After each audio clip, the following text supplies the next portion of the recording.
দোষীরা যেন চূড়ান্তভাবে মানে দোষীদের যেন সাজা হয়। যে সারা পশ্চিমবঙ্গ জুড়ে যেভাবে করে আইনজীবীরা বিভিন্ন জায়গায় আক্রান্ত হচ্ছে, এই মহিলা আইনজীবী সহ আমরা একত্রিত হয়ে এর তীব্র নিন্দা জানাচ্ছি। এই অপরাধীর আমরা দৃষ্টান্তমূলক শাস্তির দাবি জানাচ্ছি। নির্ভয়াতেও আমরা গর্জে উঠেছিলাম, এবারও আমরা গর্জে উঠেছি। সেইটাই চাইছি যেন আর কোনো রকম এরকম ঘটনা না ঘটে।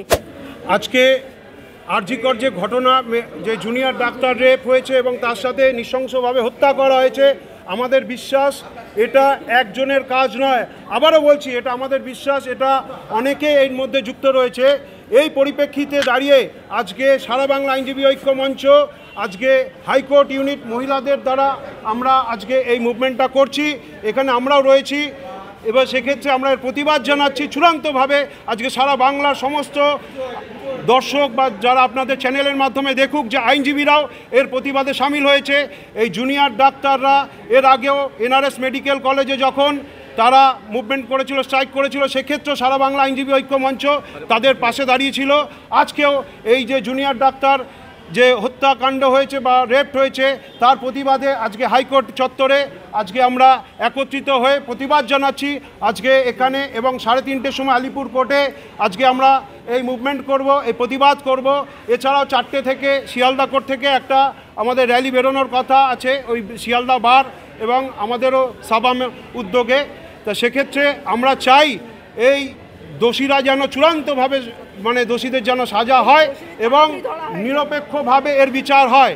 এর ভিত্তিতে হাইকোর্টে 4টে মতো পিল হয়েছে এখন অবধি আমাদের কাছে যা নলেজ আছে, এবং আমরাও কিছু নতুন পয়েন্টের উপর ভিত্তি করে যেগুলো দেখা হচ্ছে, সমস্ত কিছু অবজারভেশন করবার পর পরিস্থিতি অনুযায়ী আমরাও আরেকটা পিল ফাইল করার কথা চলছে।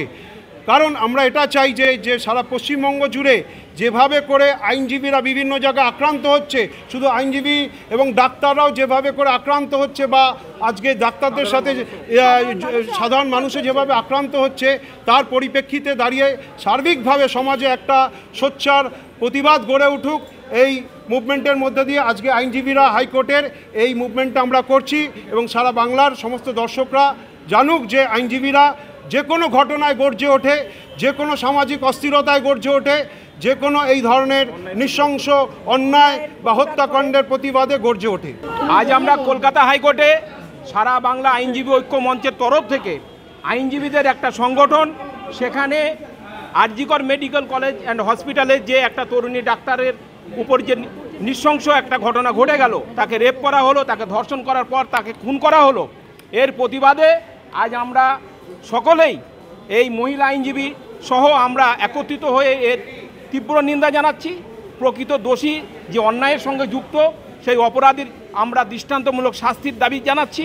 এবং কলকাতা হাইকোর্টে এখন জনস্বার্থের মামলা হচ্ছিল মাননীয় প্রধান বিচারপতি ডিভিশন বেঞ্চে, সেখানেও একটা রায় আমরা আশা করছি যে একটা সঠিক নির্দেশ আসবে। তাই আমরা এই ঘটনার নিন্দা জানাবার জন্যই আমরা এখানে সমবেত হয়েছি।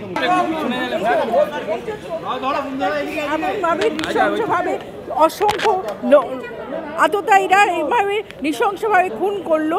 নির্ভয়াতেও আমরা গর্জে উঠেছিলাম, এবারও আমরা গর্জে উঠেছি। এই কেস যেন বারে বারে না হয়, আমরা আইনজীবীরা এর তীব্র প্রতিবাদ করছি।